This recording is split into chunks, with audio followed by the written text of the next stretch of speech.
आने के बाद खेत में जाने का। ये कापूस में ऐसा तन हुआ है, तन को पिचकारी मारने का। ये देखो, ये पिचकारी का औषध है। ये दोनों औषध मिला के मारेगा ना तो क्या होता है, ये तन वाळ जाता है, जागीच वाळून जाते।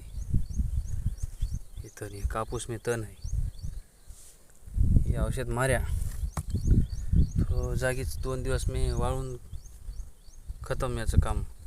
फक्त कापसावर पडू दिला ना पाहिजे, एकच नंबर काम होते मग। बघा, आता मी पिचकारी मारने को आया है खेत में। भांडे है, ये औषध है, इधर देखो पिचकारी का मारने का चालू है। पापा को बोला मैं मारता हूँ, तेरे को नहीं आता है, जमता है वो कापूस वाळ दे।